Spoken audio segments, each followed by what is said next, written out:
All that red. MSNBC's Kornacki, I'm sorry if I killed his name, highlights stark divide between Trump and Harris voter demographics, values.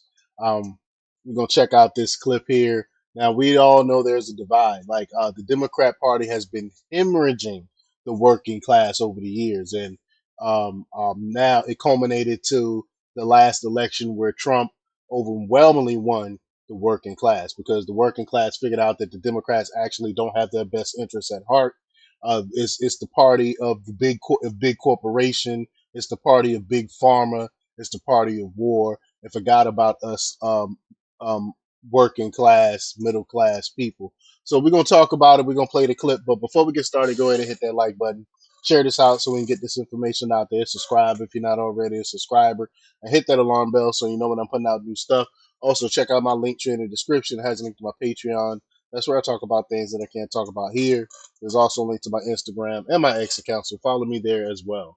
All right, so let's get into this news. Now, this comes from the Daily Caller, and they report that NBC national political correspondent Steve Kornacki detailed Sunday the divide in voter demographics between President-elect Donald Trump and Vice President Kamala Harris in the 2024 election, highlighting the stark contrast in the types of voters now leaning toward the Republican Party.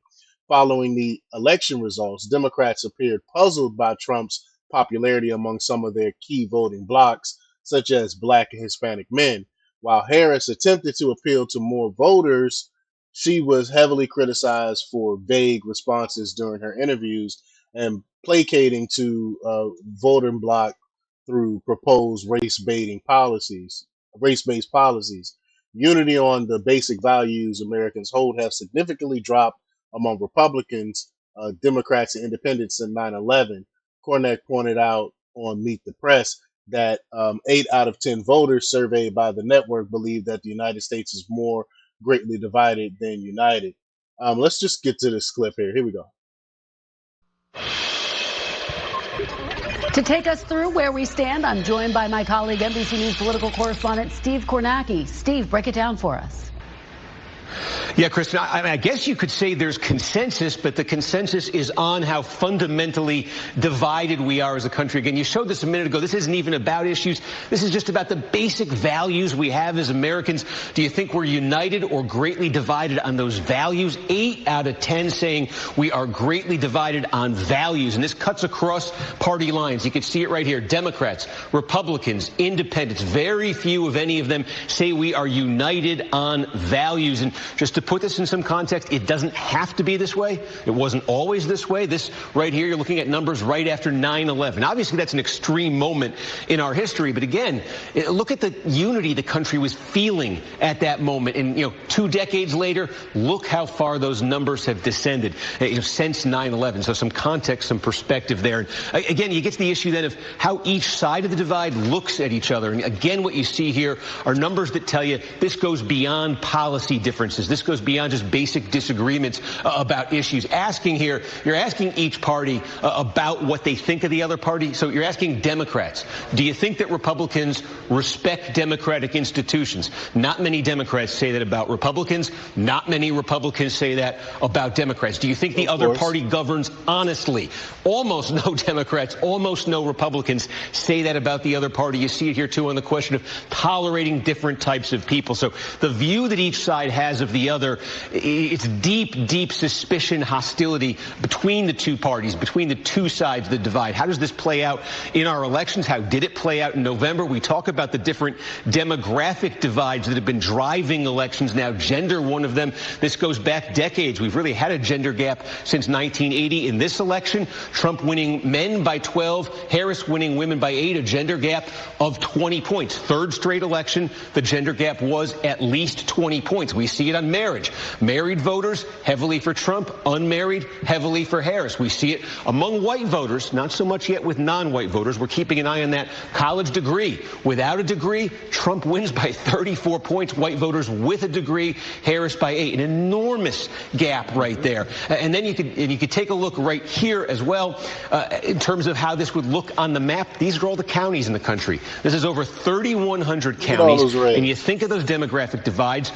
Only the big cities. These where all the big cities are, with the heavy population, but the majority of the country is conservative. I mean, it is what it is. Trump cleaning up with blue-collar voters, white voters without college degrees. You see that in a lot of rural areas, a lot of small population counties all over the country. Look at all of that red. Meanwhile, Democrats doing well with voters with college degrees, suburbanites, city dwellers. So you see the Democratic base is much more narrow geographically in sort of population-dense areas. That's what the divide looks like there. And you just see within this, look at this, the number of blowout counties where there's at least a 50-point margin in the presidential race, a fourfold increase in the last generation. We can reduce this, though, to a very microscopic level, precinct level. These are areas within cities and towns. We might have found the two most polar opposite demographically precincts in the country. I just want to show you them here. One is Hyde Park, Chicago. This is upscale. This is where Barack Obama's from. High median income. Everyone has a college degree, a high school degree. Look at this. More than 3/4 have a postgraduate degree Crazy. in this precinct. Harris wins it overwhelmingly. Other side of the divide here. Take a look here. This is Panther, West Virginia, McDowell Colony, one of the poorest in the country. You can see here, not even half the residents with a high school diploma. Crazy. Nobody with a college degree here. And Donald Trump wins this by 92 points. Totally falling apart. If there's one silver lining maybe we could see when it comes to polarization, though, just quickly, it is this. There is less overall racial polarization coming out of this election. Go back to 2016. Trump won white voters by 20. Clinton back then won non-white by 53. That was a 73-point gap. This time, 15-31. The racial gap narrowed this election. Donald Trump did much better with Latino voters, Asian American voters. We do have less racial polarization, but we still overall, Kristen, obviously have a ton of polarization. Yeah, It's about the social economic stuff, man. Working class, middle class people support what the Republican Party is, the Republican Party platform. That's what it is. The Democrat Party has lost the people.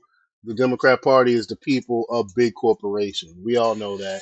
It's been happening over the years. But y'all let me know what y'all think about this. Leave your comments down below. Like, share, and subscribe, and check out jjthepsychotherapist.com for the latest in news. Until next time, peace.